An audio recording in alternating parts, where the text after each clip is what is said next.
Hey, what's up, guys?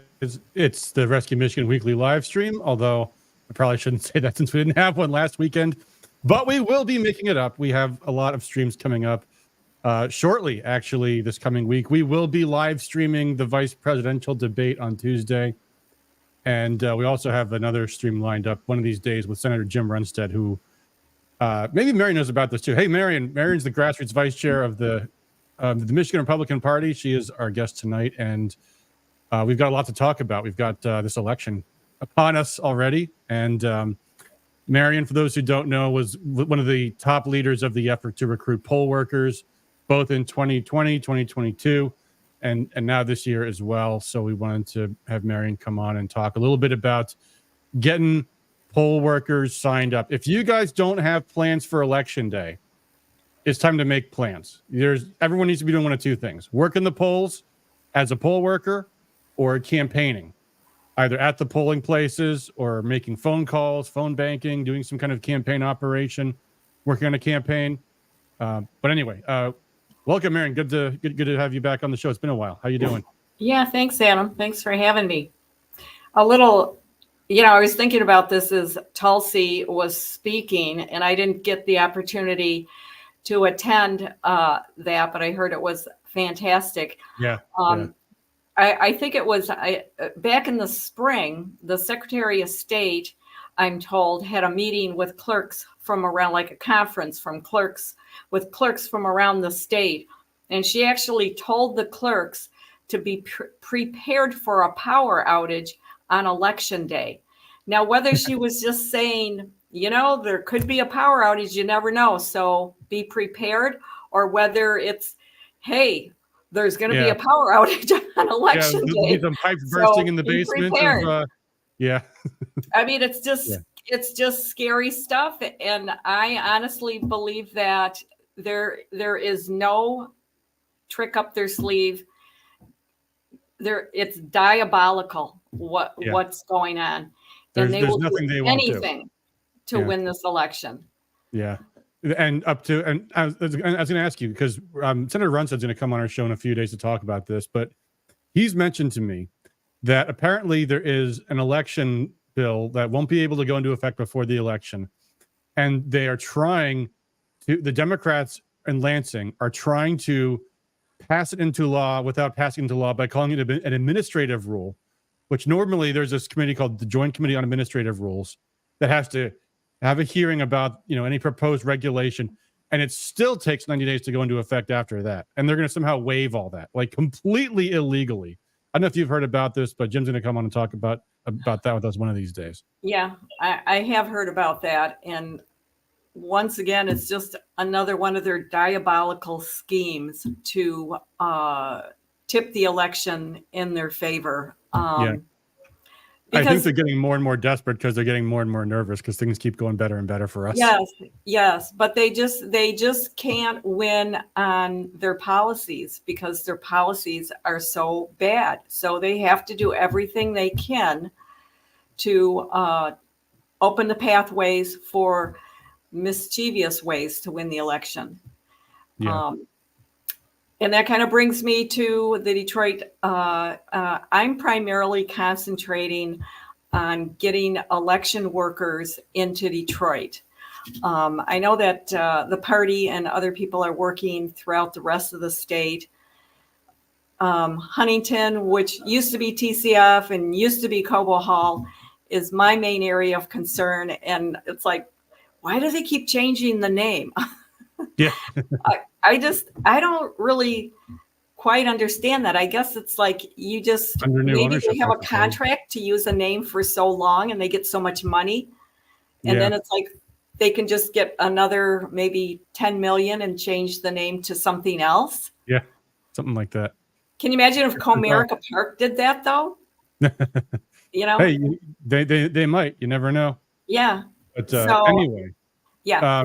So tell us about poll workers, because we've been recruiting poll workers for a very long time, sending them forwarding, and basically I've been forwarding them on to the RNC essentially. Yeah. And I think you mentioned Detroit. That's like one of the biggest areas. Now I remember in 2020, I had to first, their website gave no place to apply to become a poll worker in Detroit. I actually drove to the city of Detroit to their clerk's office to deliver an application to be a poll worker. Never heard back from them.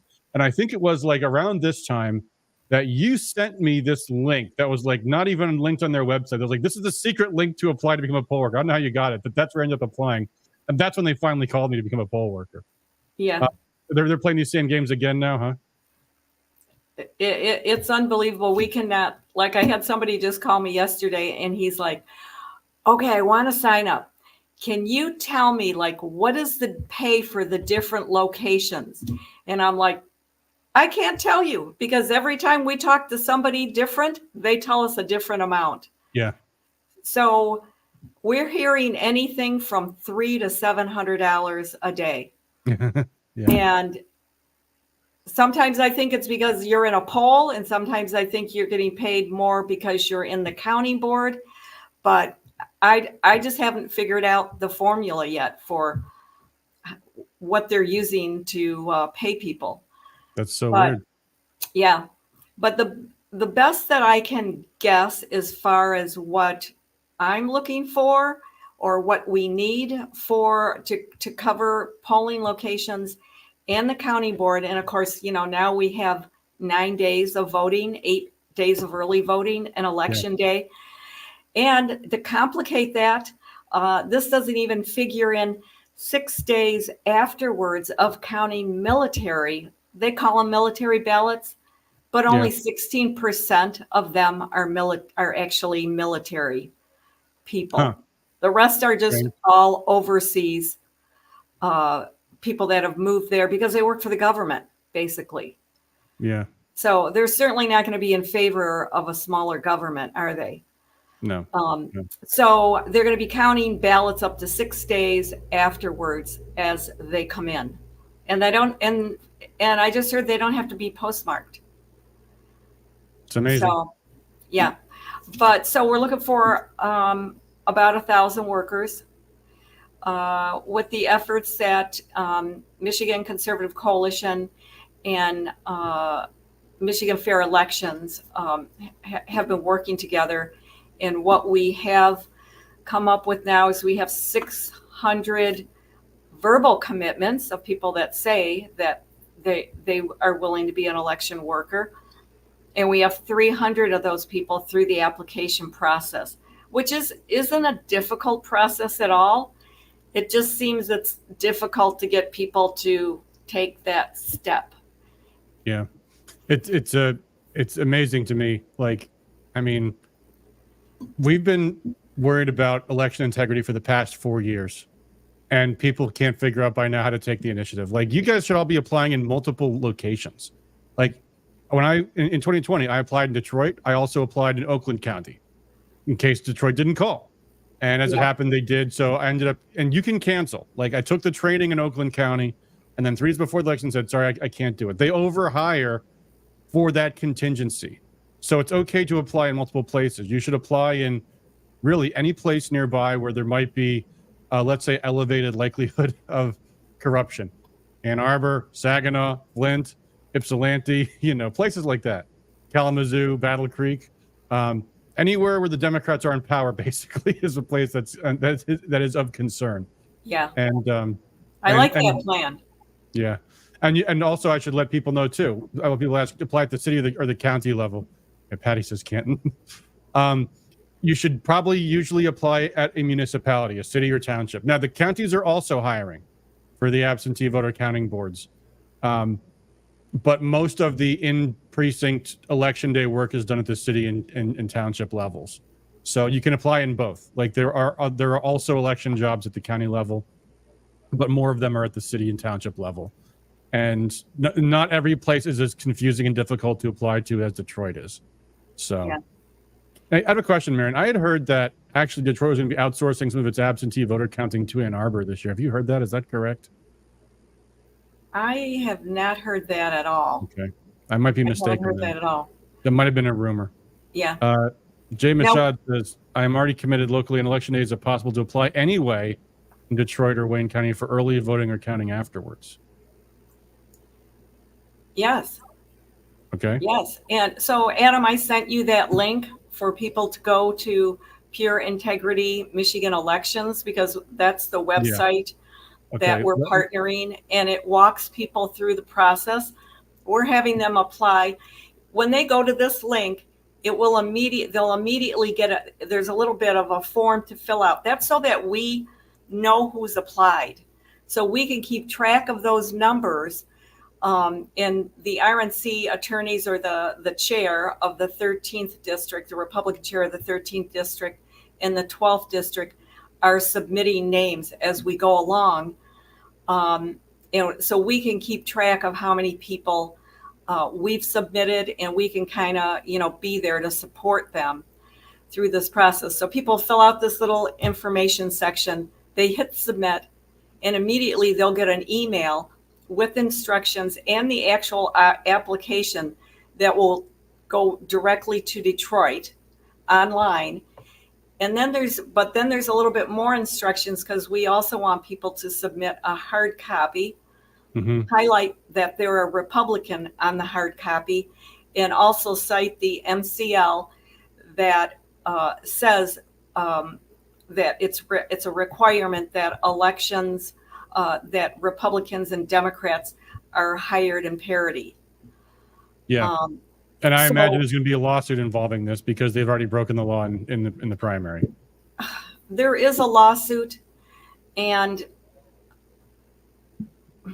it's complicated, as anything with Detroit is, because everyone that applies now and has applied for the last 2 weeks, 95% of the people are telling us that they're being told by Detroit that Huntington, the AV count board, is filled. And we're going, how can it possibly be filled? You have 8 days and then election days. How can you possibly have parity when you're hiring? There's probably, I'm trying to think if it's 400 people a day. They're requiring that people sign up for blocks of 3 days, but it's very complicated. And they keep telling us that there are no more openings in Detroit, but they won't tell us who they've hired. So they're trying to force everyone to first fill up the precincts, which will be 500 people working in the precincts, just to have one person per precinct. Then they will work. And it's not just one person per precinct. Like when I was a poll worker in Detroit in 2020, there was like 7 of us.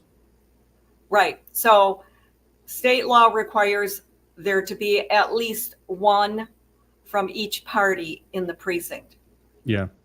Yeah. And I know they broke that law in 2020 as well, because there certainly wasn't. The other thing they did in 2020 was they were hiring truckloads of high school kids. Yes. When I took my poll worker training, more than half the room was high schoolers. And I think they just tell them, just put them that you're a Republican. I think that's what they probably did. So. You only have to be 16 and up. You don't even have to be a registered voter. And so then Thursday, a guy calls me and he's like, hey, I just applied to the city of Detroit, and they told me I'm working at Huntington. And I'm just like, really? You just won the lottery ticket. Why do you think that you got hired at Huntington? And he's like, I don't know, because I have a Detroit address. And isn't that a violation of equal access? They're picking and choosing who they want to work in Detroit. Yes. And they're trying to, and I think some of it is nefarious, but I think nefarious for election reasons. But I think there's reasons that they're just like, no, if we're paying $500, $600, $700 a day, we want these jobs for Detroiters. Yeah, that's probably a part of it. And, and we don't want, this way we're keeping the money in Detroit, and, and we're not going to share it. We don't want the Republicans here anyway. Yeah. Which is against the law, but that's what they're going to try to do anyhow. By the way, just the people, because I know the link is not showing up on the screen here, but I think I did paste it in the chat, but if you go to the homepage, it's just the election inspector sign up link here. It takes you right to it. And that's at pureintegritymichiganelections.org. So you can go there and sign up right there. It's pretty easy to find. Yeah, that will give them everything they need. We're asking them to call, but they will call and they will be told that Huntington is filled, but we want your name on our list so that we can submit it because that battle is still being fought. Another thing that we recently heard is they are telling people if you do work in a poll, then you can never change and work in the absentee count board in the future. That's bizarre. Barry Altman says, I'd love to see more conservative engagement in Hamtramck because we have historic momentum there, the auto workers there, the mayor's endorsement, a new Republican victory office, and my representative campaign. Go Barry. Absolutely, yes. And by the way, I don't want to give out any details yet, but I am working to, I do have something I'm working on to, I think, let's just say maximize the vote in the Dearborn area, which I'll talk about after after that's completed, if it is, but we'll see. But that was a huge endorsement, by the way, and that event, that video we saw, that was from last night in Dearborn, where I would say this, I think between, I think, especially, I don't know if you guys follow the news, but the assassination of Nasrallah, Hassan Nasrallah, the Hezbollah leader, I think that's going to actually drive the Arab population towards voting for Trump. And let me explain why I think that is. Because obviously Trump is pro-Israel. So why would that be? And I think the reason is because what I think people are realizing, what the Arab population is realizing, is that Biden and, of course, Harris will in the future have no control over anything that foreign countries do. Like, Trump actually keeps people in check. And what happened, I mean, this is, and you know, the past year, Biden has said, I've got strong words for Israel. I gave them stern warnings and blah, blah, blah. And what they're realizing is no one knows better than Netanyahu that they can't do anything. That they can do whatever they want. And there's nothing Biden will do about it. And this is, I think, a profound shakeup for the Arab population. They're going to look at that and go, you know what? The U.S. has no leader. And that's the problem. And Trump actually does genuinely want peace in the region, and he will actually put his foot down if he needs to. So I think that's a resounding message, and I think that the Hamtramck mayor's endorsement is going to go a long way. Trump has said a lot of positive things, by the way. I mean, I know he's pro-Israel, but I think he got in trouble once for saying Hezbollah was smart.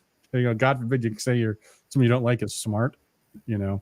But yeah, I think between that and I think the RFK and Tulsi event, I think has really have some people shaking their heads because, you know, they started with this walk away movement. That was a big thing in Dearborn, was don't vote for the Democrats. Just you can vote third party. But, you know, when that election day comes around, a lot of people start going, you know what? Only one of two candidates is going to win, and it ain't going to be Cornel West. So, you know, that kind of thinking tends to come into play at the last minute. I think if there's any place where there's a lot of votes in play, where there's a lot of swing votes, it's going to be in Dearborn. And I think things are going well there right now. Yeah, I agree with that. We had Dr. Sam Fawaz. Do you know who that is? I don't. Okay, he has a very large following of like 16,000 people on Facebook. Might be more than that. Anyway, He came and spoke at my Lakes Tea Party meeting. It'll be 2 weeks ago tomorrow, and his message was very much like the Arabs, about the Arabs, and he's like, they are about to drop off the Democrat vine, and we can be there to catch them if we will only make that effort. But we have to make the effort. So he's like, there's 400,000 Arabs in Michigan. This is enough to totally change Michigan to red if we, if we put in the work to reach out to these communities and show them all that we have in common. So it was very interesting, and he moved to Florida for a couple years, and he kind of looked at what was going on in Florida, and he's like, Florida was not as red as it is now. It was trending purple. And he's like, they put in the effort to reach out to areas that traditionally had voted Democrat and brought them over to the Republican table. So he thinks that's something that can be done in Michigan and needs to be done in Michigan, especially like in Dearborn. Yeah, I think the outreach needs to be made. Yeah. And there's a lot of them. I mean, my barber does a fantastic job. He actually is from Jordan. I have to have the talk with him. By the way, I went to see Tucker in Grand Rapids a week and a half ago, and he was endorsing this effort. I don't know if you've heard about this, but this looks really interesting. I haven't tried it out yet. I don't know if you have. This is called 10xvotes.com. And there's actually a video clip of Tucker making the endorsement at the show. And it looks like the basic idea is that they will give you a list of low propensity voters in your area. And based on that, here's what they say. So here's the pitch, which Tucker has endorsed. By the way, in the chat, if you guys have tried this, let me know. I think this is very intriguing. Winning elections now requires turning out everyone who think, okay, we know about that. How does it work? Get access to over 1.7 million potential voters who are likely to vote like you do. Find family, friends, and neighbors who are less than 50% likely to vote this November. Claim people you know to receive their voting options. And then share with like-minded Michiganders, encourage them to do the same. And so I guess they will give you a voter list. Probably they have a qualified voter file. I don't know if they've got anything with enhancements like the kind that Rescue Michigan's got, but based upon just looks like by election history, they've kind of calculated who are like the low propensity voters or medium propensity voters, I guess. Have you seen this, Marian? Have you done this? Do you know anyone that's looked into this before?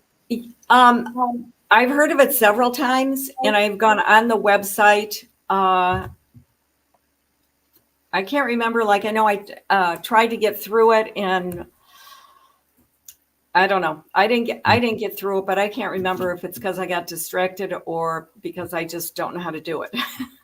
Well, I certainly would encourage people to give it a try. And if that doesn't work, of course, you can also go to rescuemichigan.com where you can order your voter file. Just register, and then it'll take you through the process. And we get you the voter list for your entire precinct with all kinds of enhancements. I mean, it's a minor fee, $35 for between 1,000 and 5,000 registered voters in your precinct. And you can contact me if you want to get more than one precinct too. Stephen Gothal says, given list by city, township, or last name. Okay. Interesting. I guess that's what they do. Stephanie Jacobson says, got one of these at the JD Vance rally. I will also say the Turning Point Action app can identify voters wherever you are. They use your location and can tell you who has absentee ballots out. And the Trump campaign is doing things too. Of course, we're doing like walk dates and stuff. So if you guys haven't already gotten connected, get connected to the Trump campaign. Dan Lawless says they use election history. The concept is for you to look up people you know. There you go. And folks, if nothing else, the concept, get 10 votes. Right. I can tell you, I can think of people off the top of my head right now who are not likely to vote unless I drag their sorry butts to the polls. And they're out there. Ron Picard says 2 years ago at the Canton Mosque event, the moderator said Muslims voted Republican in the 90s, but felt abandoned during 9/11. Now they feel abandoned by the Dems. Yeah, there you go. Absolutely. Well, hey, guess who's traded sides, right? Though Dick Cheney hearts Kamala Harris now. They're the Democrats at this point. So there you go. Carl Kirch says RFK speech at Walker rally was awesome and could sway some leftward folks. I hope his comments are seen widely. Yeah, absolutely. I sent an email out about there was a speech he gave in Lansing a couple of days ago. And if you haven't seen an RFK video, or an RFK speech, he's definitely reaching a different group of voters than the average Republican does, which is still a great, important message. And I think this Make America Healthy Again is a very, very good direction for the GOP to be taken in. So I'm encouraged by it. I mean, frankly, we got Bobby Kennedy and they got Dick Cheney. So I'm happy about that all around. So there you go. Yeah, it's a great trade. Yeah, we'll take it. I was going to mention that Turning Point too. If you go to Turning Point Action, they have similar to the 10X, but theirs is 100. You're gonna follow 100 voters through the voting process, and you'll be able to trace to see, if they have submitted their ballot. And of course, a lot of them are going to fall off because they are going to vote. So you might be left with 40 or 50 who haven't voted, hopefully less than that. And, and you can, go to their door and, door knocking is incredibly effective when you actually speak to somebody at the door. It increases that voter's chance of voting by over 25%. I think that I was looking at these stats recently. It's like phone banking is like 15%. And just like, a text here or there, or a message on a phone message increases, I think it's like 4.7%. So door knocking is absolutely the most effective. And if you see, if you go to the Turning Point Action website and you get your list of 100, and that, ends up falling down to 20 or 30, and you follow up on those people, there's a much greater chance that those people will actually get out and vote. So I think that's a real interesting one too. Yeah. I always struggle with this person's name. I don't know if it's Ian Froman. Are you concerned that Kennedy is still on the Michigan ballot? Actually, Kennedy is funny. He said, "I'm on the ballot. Don't vote for me. If you want me to be in Washington, vote for Trump." I mean, it's a negative, obviously. That's why the partisan Supreme Court kept him on the ballot. But at the same time, who else is on the ballot is Jill Stein, and so is what's his name? I said it earlier. Is it Ian? Is this? I don't know. You can write in the chat how to pronounce it. I'm guessing Ewan, but I could be wrong. It's on tip of my tongue. Come on, the guy. No, not Chase Oliver. Cornel West. He's on the ballot too. So, yeah. Thank you guys. Yeah. Anyway, so yeah, I mean, it's a negative, but it's not the end of the world.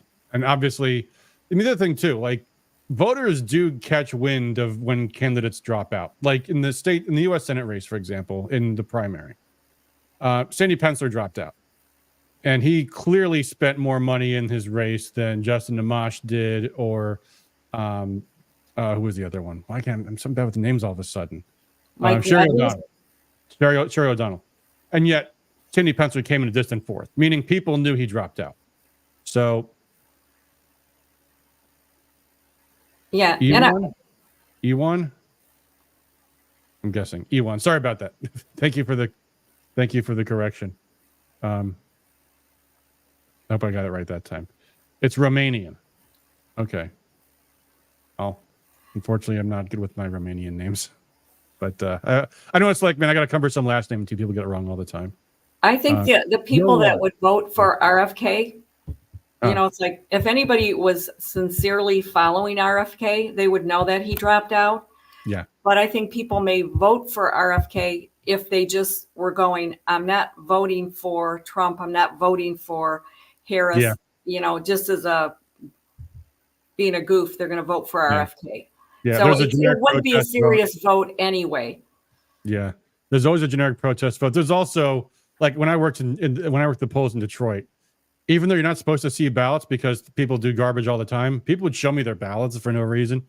And like someone voted for the Workers' Party and also the Democrat Party, which spoils the ballot. But some people just are filling in random bubbles just because they're told voting is important. They have no idea who they're voting for, so they just kind of randomly fill in nonsense to say, yeah, I voted.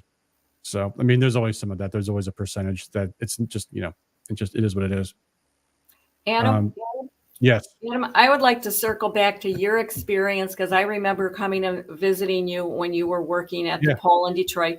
So I just want to circle back and what that experience was like for you, because I do want to encourage people to, like, if we can, if we are forced to get that 500 count for the precincts, I just want to reassure people that this is a reasonable experience. It's not threatening. It's not scary. And, and I think that, when I saw you, you seemed fine. You weren't injured. You were, No. People were being pleasant to you. Yeah, it was the height of COVID hysteria, which they were exploiting. That was a big part of it. So first we had a poll worker training, which started about an hour and a half late because it's Detroit. So while I'm sitting there playing with my phone, it occurs to me they might say something interesting. So I end up audio recording the entire thing, which of course they did, because they actually ended up becoming a basis for a lawsuit, which is one of the things they told us was we're going to abuse social distancing rules to impede poll challengers. It was so interesting that actually one of the things that I found out was I took this is great. I took the ballot inspector training. There's different types of poll workers, and then as soon as I got home, I see something in my email that says I'm actually supposed to be an electronic poll book inspector. Oh shoot, I took the wrong training. So I ended up going back the next day to do another training for the electronic poll book inspector training. I already recorded that too, because what's better than having a tape of a poll worker training? 2 tapes, so it can prove it's all systematic, which it was. And I learned more from doing that, because the thing I learned that second day was that's where I found out the whole class was a bunch of kids. They had these 16-year-olds doing the electronic poll book inspector training, which they told them was going to be a problem, because when you are done for the night, the polls close at 8:00. You got to lock everything up in a transfer case and take it to the receiving board, which is somewhere in Detroit. And they said, you're going to be there all night. You're going to probably be there in the line until 3:00 in the morning, which is a problem for you poll book inspectors, because your work permits don't allow you to work after 1:00 in the morning. So figure something out. I mean, it's all retarded. Let's have Senator ask, where can I find those recordings? Do you have them up still? I've got, I have them. I can upload them. I'll put it in. I'll tell you what. I'll put a link in the description when later tonight when I got to add Marian to the description for my videos. So on Rumble and YouTube, if you guys are watching on Rumble or YouTube, I will add a link to the description. I'll re-upload the audio so you can hear the whole thing from start to finish. But there was, it was like 2 hours each, so we had to cut a lot of it down because there was a lot of very strange things they said. But the biggest thing became the lawsuit was, saying how they were joking that you have to be 6 feet back, but that's important because they can't go behind your table because there's not 6 feet behind your table. And that's going to impede the poll challenge. And then someone in the audience says, won't they be able to not be able to see? And the woman goes, exactly. Not unless they got really good vision. They brought their binoculars.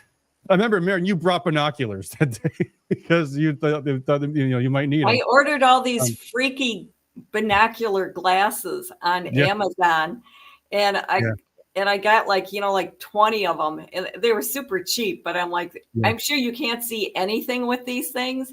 But I just thought this is gonna totally freak them out when people put these on. Yeah. But anyway, so we go to the polling location, and there's like 6 precincts in this one high school, and they have one machine for the special needs voting that's got like things for people that have hard of hearing and all that stuff. No one could figure out how to turn the machine on, which is okay because nobody ever needed to use the machine anyway, for whatever that's worth. And then, as it turned out, despite having had to take in the second training, I ended up not being the electronic poll book inspector. I became the ballot box inspector. So my job was to stand by the ballot boxes people were feeding their ballots in. Now, one of the things, of course, let me just say, everyone talks, Democrats will prattle on endlessly about the secrecy of the ballot and voter intimidation and blah, blah, blah. Not one person gave 2 shits about ballot privacy.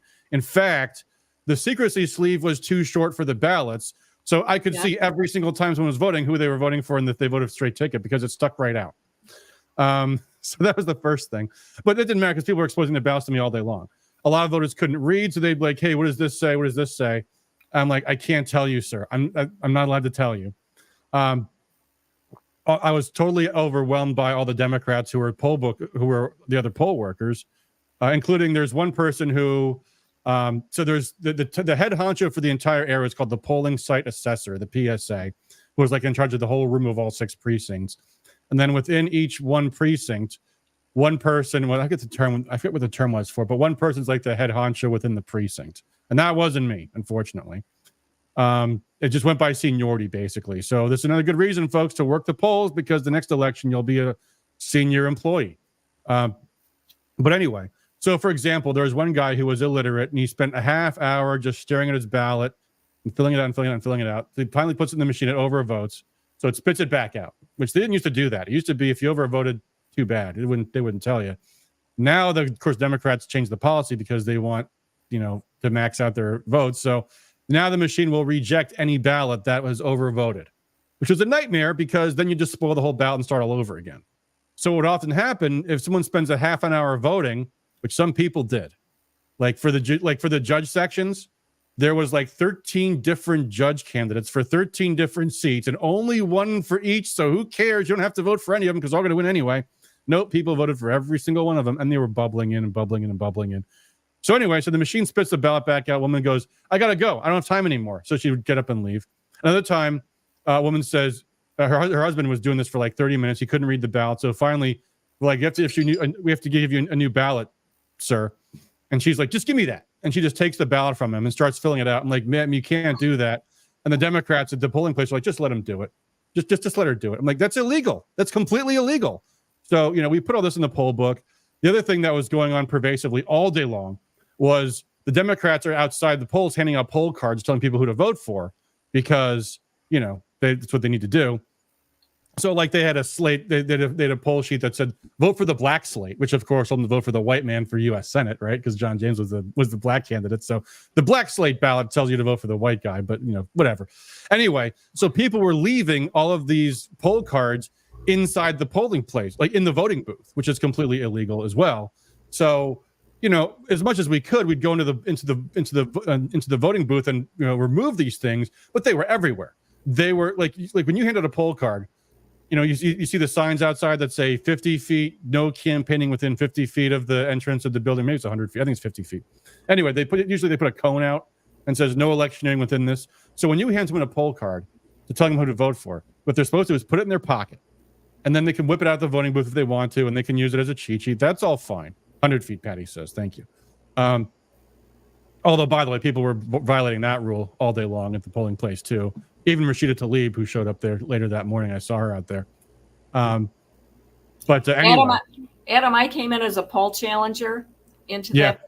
And it's like I went up to the captain of all the precincts, and I'm like, these people cannot be just walking in with all this lit and leaving it in, it's all exposed. There's people standing outside, right outside the door to the poll as people walk in, handing them lit. And it's like, as I'm standing there complaining, the Democrat poll challenger is standing right there screaming in my face that I'm wrong and I have no right to be saying this. And why don't I leave? Yeah. So I think really when you are an election worker, you're in a better position, especially right now when they change the law. Absolutely. A poll challenger can do nothing except complain and maybe document evidence, maybe. But the poll workers are the people that actually administer the election.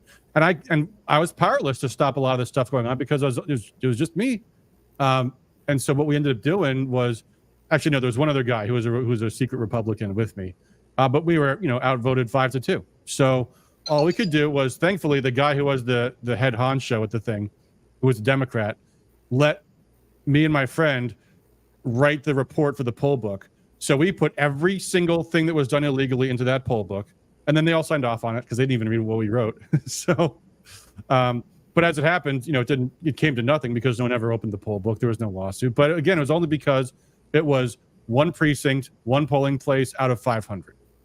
But if you had poll workers all over the place in Detroit and they're all writing these down in the poll book, that's documentary evidence. That's something you can go, because I could tell an RNC lawyer, which didn't exist 4 years ago, but there are now, hey, precinct, whatever the number was, I forget what it was, but that's got all this in the poll book, and they can get that.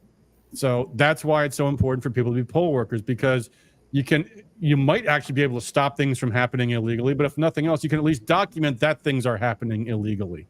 So every single thing that was done illegally, we put into that poll book. And no one stopped us at all. I mean, actually, it's funny because the Democrat poll challengers were at our precinct. They were standing 6 feet back where they couldn't see anything, and I didn't disabuse them of the notion that we just won a court case that said they couldn't do that. Left of Center says, but do you think there was enough of that malfeasance to affect the 154,000 vote gap? Well, here's the thing, Left of Center Michigan. The legal standard, which the courts ignored, but the legal standard is when a vote, when the number of votes are in doubt exceeds the number of the margin of contest, then the election's not valid. Well, a judge ruled after the election that all the absentee ballots in Michigan were handled illegally because the presumption a signature is valid, which is what Jocelyn Benson issued illegally, was held by the court to be unlawful. So the majority of all ballots in Michigan were improperly counted. That's the standard. So was that enough what I saw in Detroit to affect 154,000 votes? No. But the point being, you have to be there to ensure the law. And by the way, that was the vote was last year or 4 years ago. In Florida in 2000, the gap was 537 votes. So yes, every little vote does matter, and every single poll worker is important, and every single person should become a poll worker because they might have the actual ability to ensure things are done properly. Now, I will also say people do have to be rigorous and not do the wrong thing. Like, for example, I'll show you this thing.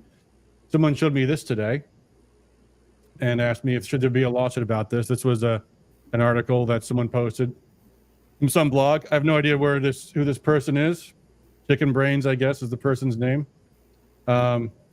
Anyway, shadow organization committing large-scale Democrat election fraud in Michigan. And whoever this person is says, I have the goods. Again, this time it's a bit personal, blah, blah, blah.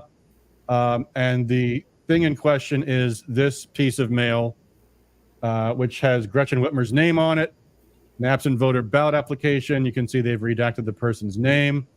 But they pre-printed everything except for the signature, of course. And then there is this note from Gretchen Whitmer, which says, Dear registered voter, there is so much at stake in this election. Our freedoms are at risk, and the best way to look out for your community is to cast a vote in November. From voting rights to the cost of living to the freedom to make your own reproductive health care decisions, that's Democrat speak for killing babies, you and your neighbors will determine the direction of our community and our state. All Michigan voters can securely vote from home by using the enclosed application to request a vote by mail ballot. Voting not only ensures your voice is heard, but makes sure we have leaders who truly represent our communities and our ideals. You have the power to make a real difference for your family, friends, and community this year. Return the enclosed vote by mail ballot application today. Thank you, Governor Gretchen Whitmer, with her signature. And it says paid for by the Voter Project Michigan, which is obviously just some pop-up group that's just paid for by Democrat money. P.O. Box, Dexter, Michigan, authorized by Governor Gretchen Whitmer, Union Bug, etc. And so this person says, this is clearly large-scale Democrat election fraud. No, it's not. And they have boldened this part of the applicable law. Applications must also include instruction on how to complete the application. So what? It did. The process for providing absentee ballot applications must remain neutral and free from partisan influence. Well, hate to tell you folks, but that language there of Gretchen Whitmer's note was very carefully constructed not to be partisan. And you might say, well, you're talking about reproductive rights, and surely this application was mailed out to Democrat targets. Yes, I'm sure it was. But if you don't say the 7 magic words, like vote Democrat, it's not considered partisan.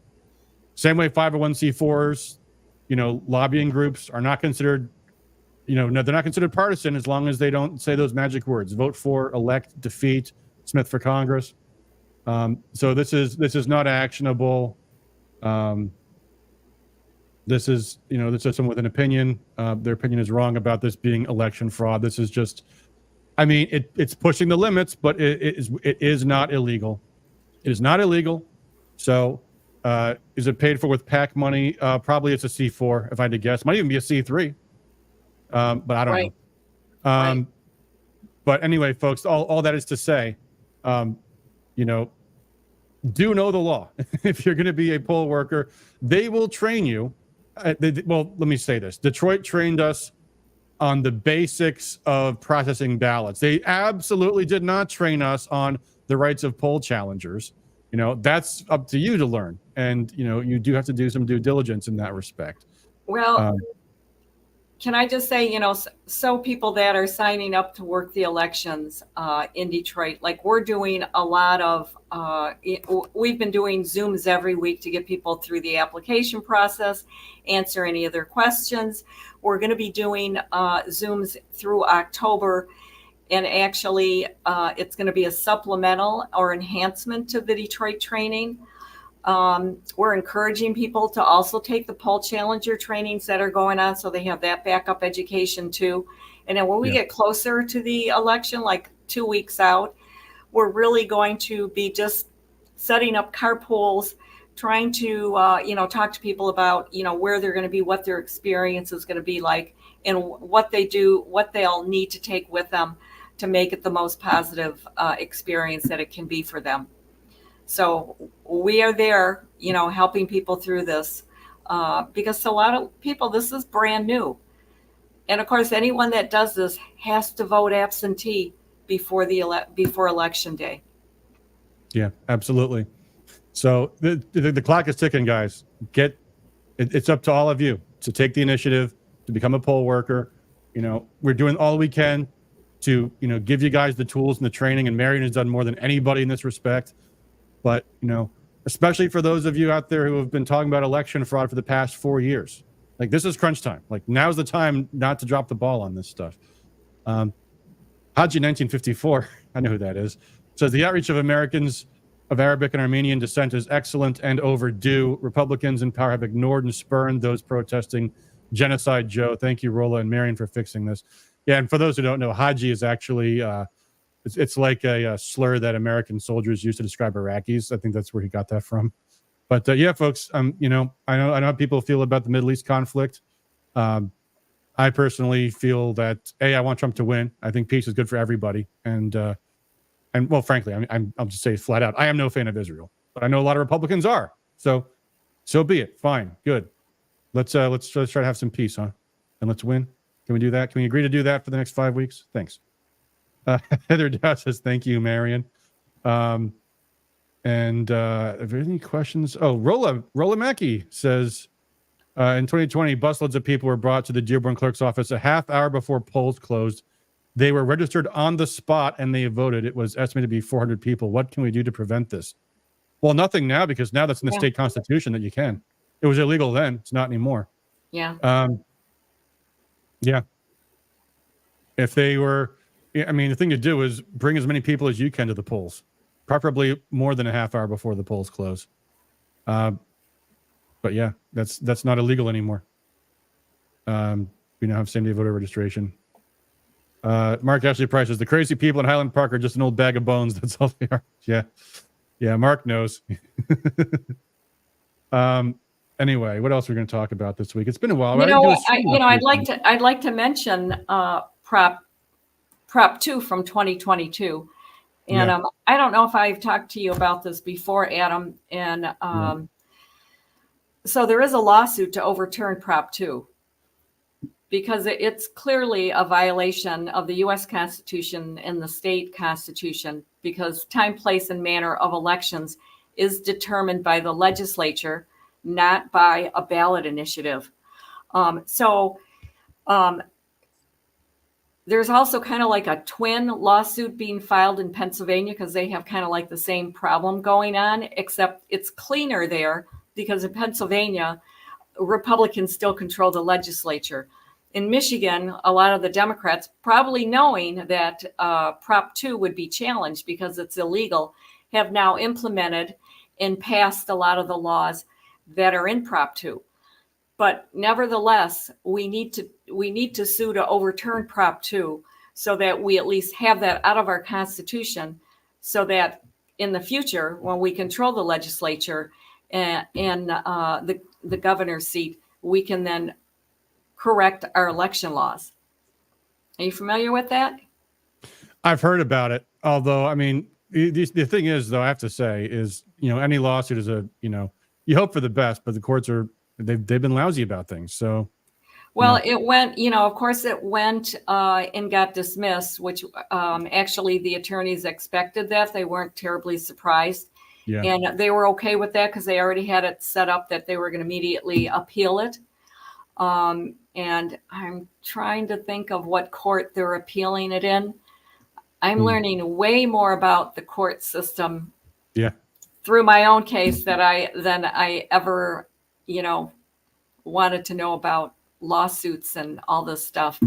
But the attorneys are excellent attorneys, and they're optimistic that like if this gets between just in front of a fair judge, it's going to be overturned. I hope so. There's the Democrats. Let me say the Democrats are so worried about it that they've called in Mark Elias on it. So they think it's serious. If they're for those who don't know, Mark Elias is like a top Democrat elections lawyer who gets involved in all kinds of these high profile cases. Yeah. Left of Center says, is the government training for poll workers and poll challengers publicly available? Do you know?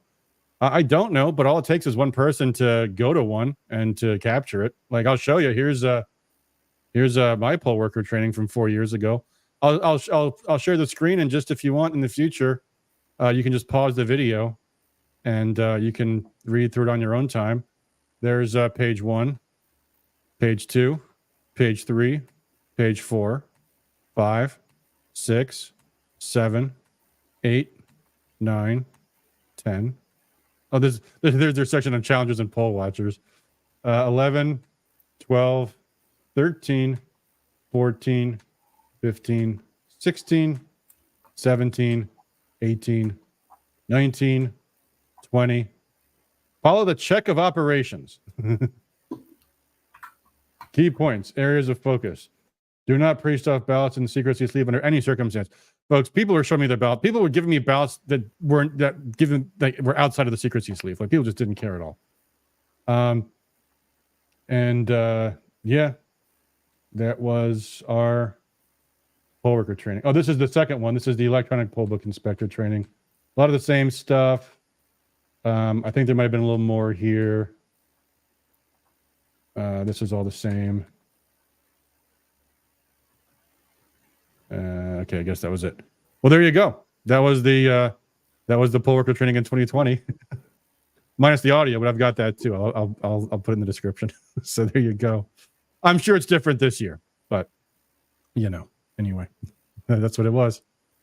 So yeah, guys, become a poll worker. You get paid. Get paid to save democracy from the Democrats who are anti-democratic. Yeah, $300 if you're Republican, $700 if you're Democrat. Exactly. Joking. I think I got 400 when I did it, and one of the things they said is they'll give you a bonus if the totals balance. So you got $100 bonus if you didn't screw everything up, which a lot of them did anyway. But the biggest thing we were not prepared for was when the machine spits the ballot back out, and you're like, oh, now I have to spoil a ballot. Every single time that happened, we have to spoil a ballot. It was so bad.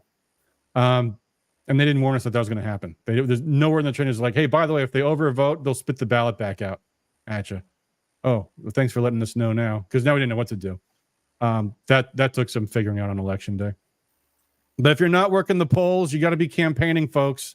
I hope you're involved in the campaign, someone's campaign. Could be a local candidate, might be a state rep candidate, but they need folks too. They need folks outside the polling places handing out poll cards. Those judicial candidates need those.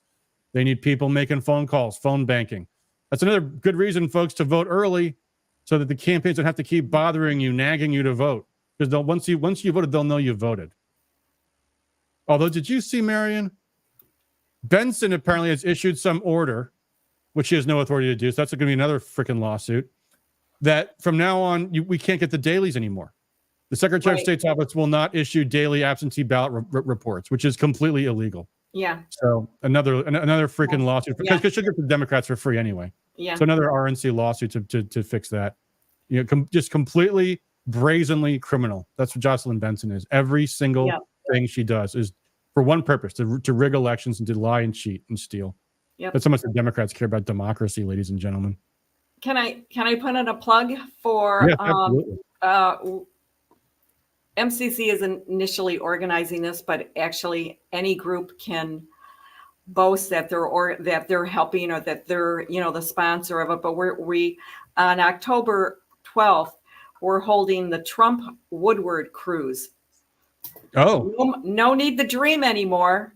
It's like no. decorate your cars, bring your old cars, and join us with the Trump Woodward cruise. And it's October the 12th from noon to 3. And we're going to be going from Square Lake to 12 Mile. So anybody can join anywhere along there. We're hoping to have some surrogates, Trump surrogates, join us somewhere. And, it's like we're just going to have a great time. There you go, folks. October 12th.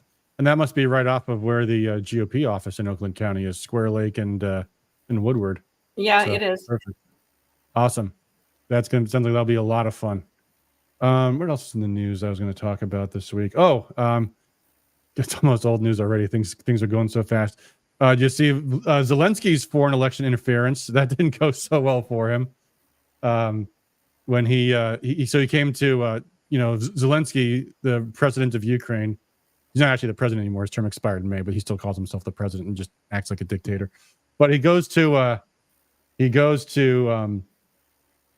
Pennsylvania, swing state, flies into a swing state, goes to a artillery factory, one of the only artillery factories we have, and does a photo op with the governor of Pennsylvania.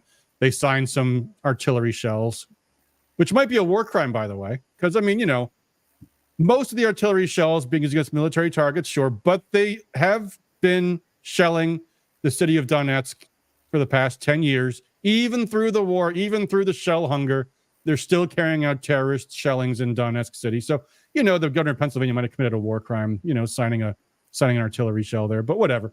Anyway, so the House Republicans, for once, actually said, hey, this might be illegal, because there was like the whole foreign interference was kind of a thing in 2020. Remember the Democrats screaming and yelling about that for years? Right? That's kind of a big deal. Zelensky just shows up in Pennsylvania in a swing state, and just says, yeah, Trump and Vance are extreme. They're bad. And did not go over well with the Republicans, who do actually have some sway in Congress. Hard to believe, which led to this. Hold on, this is just hilarious. This was the actual. I mean, you don't even need the audio to see just the look on Zelensky's face. That is a dead man walking right there. Boy, look at that. Is what RFK Jr. says. While Zelensky was strong-armed Democratic leaders deciding artillery shells will kill children, and another check for $8 billion. Real Donald Trump stood firm for U.S. interests around quick peace and fiscal sanity. DJT has made Republicans the party of peace and skilled diplomacy. Yeah, that's bad news for Zelensky, man, because the minute that war ends, he's in a lot of hot water. Yeah, Carl says Zelensky wants money. He knows who will give it to him. Yep. So they just squeezed the last $8 billion out because they didn't want to leave that money on the table. So whatever. Not going to change the tide of the war or anything like that. So it is what it is. So, I wanted to show this. I'm sure you guys probably saw this, but this should be a big deal. This should be front page news, should it not? This was yesterday. Tim Walz shows up at a Michigan game and decides to flip out to flip the bird. Because someone was yelling, I think I do have audio on this. Trump 2024! Trump 2024, baby! See that? Trump 2024! That was a bird, all right there. Let me make this bigger. You can see. So here he's clearly waving, palm open. And that's a middle finger right there. That is a middle. Let's look again in case you didn't see. Oh, baby! And then it goes back to waving again right at the end there. That is a psychopath, ladies and gentlemen. This guy's the whole crowd turned against him. All of the students were chanting USA and Trump 2024, and it was not a good scene for Tim. Yeah, and you would think, and someone on Twitter made the comment that like he didn't think that would be caught on tape. Like, how crazy is that? And here's what this guy wrote. The problem here isn't that Tim Walz is a thin-skinned and gives the finger. So he thinks he can actually sneak out the middle finger during waving and no one's going to notice. Yeah, that's a psychopath behavior right there, folks. You just kind of go like that, like just kind of real trying to be slick. That is someone who has zero conscience. Patty says the students were question mark. The only video I found was people booing outside the student. Oh, she's asking were the students booing him? I don't know. As he was going in, wasn't it? But there was that, and there was another. Someone was showing. There was something else that was making the rounds yesterday. I'm just gonna find it in my feed somewhere around here. There was another clip of this non-existent crowd for Tim Walz. Let's see if I can find it here real quick. I don't want to take time with dead air going through my Twitter feed, but I know I saw it someplace. But there was like 0 people showed up when he flew into the Ann Arbor airport, and then there was like a non-existent crowd when he got to the game. I don't know. All right, I'm not going to keep going through my feed here looking for it. Oh well, never mind. So, yeah, not a good look for Tim Walz. And again, Michigan, like Ann Arbor, like the most liberal part of the state, and even there he doesn't do well. Looking forward to the debate. Can't wait. Tuesday night, folks. Join us if you're not going to the debate watch party. I'm sure many of you have your debate watch plans lined up already, but I will do a live stream. We will play debate bingo. We'll see if we win.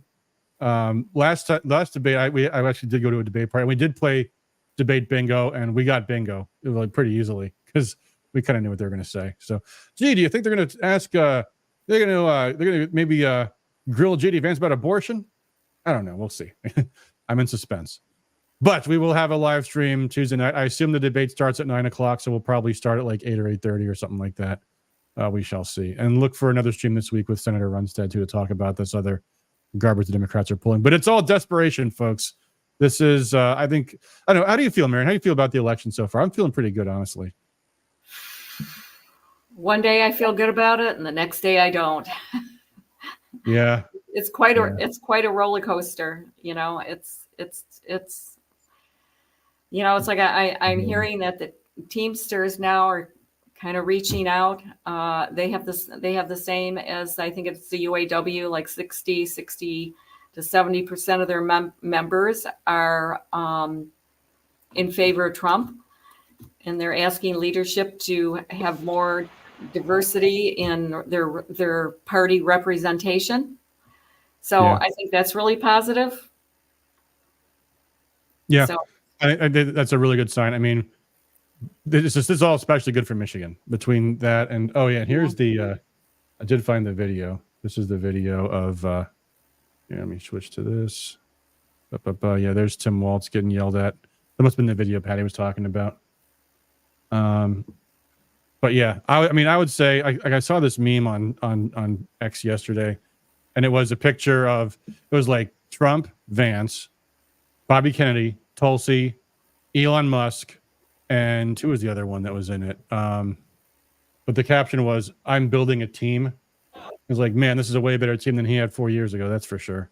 Mike Pompeo, Mike Pence. This is, I think things are trending the right way. And I think as people are making up their minds now, the closing arguments are taking place. I think everything's trending our way. Rolla says, 2026, we will have a Republican governor. I'm selling a kidney if I'm wrong. That's a big bet, Rolla. I wouldn't have made that if I were you, but I am feeling good. She also says the Americans will help Michigan turn red. She's been saying this all year. I hope so. Jay says, what will be the October surprise? Biden being removed from office. They were hoping that Trump would be dead by now. I don't think they have a plan now. Try again. Yeah.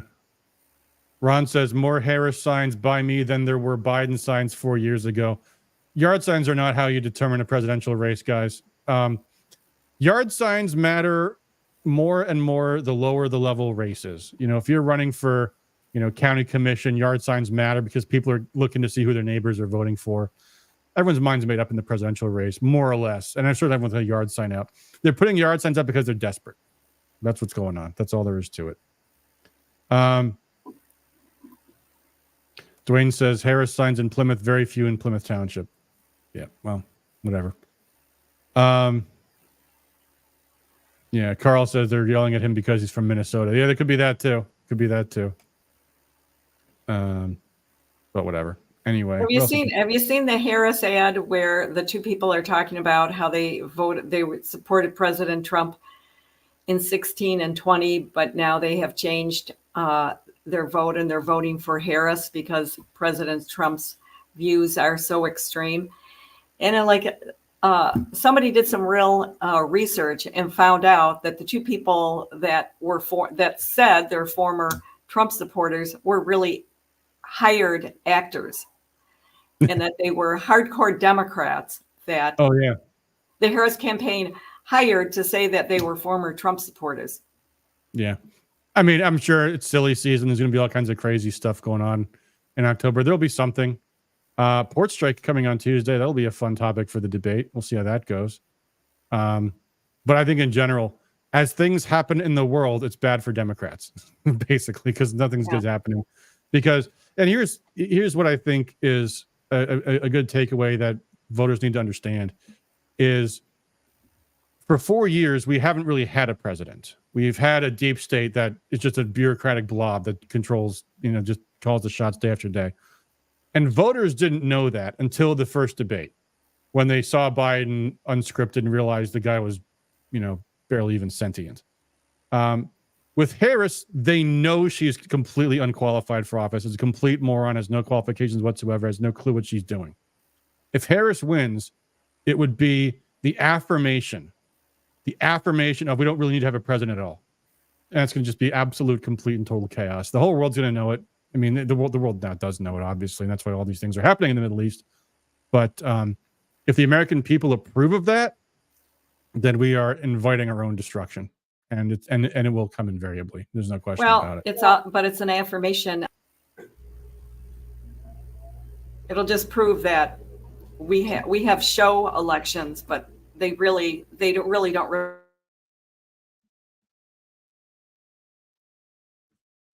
I don't know if it's my internet, Marian, or yours. I have you frozen.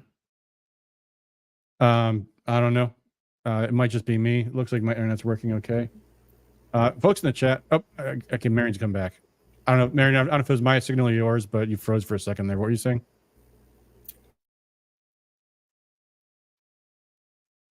She froze again. Shoot. Well, in the meantime, I'll read some chats. I was just saying, if Harris. Did you hear me that time? No, it froze again. I heard you say, you just started to talk again, then it froze again. If Harris wins, it's an affirmation that we really don't have elections. Yeah. We just have a show election that's being totally manipulated behind the scenes. I mean, we knew that with 2020, but this is even so much more obvious. Yeah. Carl Kerr says, idiocracy coming out to be shown to be reality. Yes, except that America is not the king of planet Earth. And the more that we fall apart, the more others in the world are coming up. And the reality is, folks, BRICS is overcoming the G7. China has overtaken us economically. Russia has overtaken us militarily. And the world's ready to move on. Like, if we don't get our act together, we are not going to be the shining beacon of freedom in the world anymore. And that's going to be a sad thing. But the world's going to move on. Patty P says, what reasons do they give it for being ashamed to support Harris? I don't quite understand the question. Wait. Okay, Rolla responds, all the leftist woke crap and support for war, and everyone knows a vote for Trump is a vote for peace. Okay, I don't quite.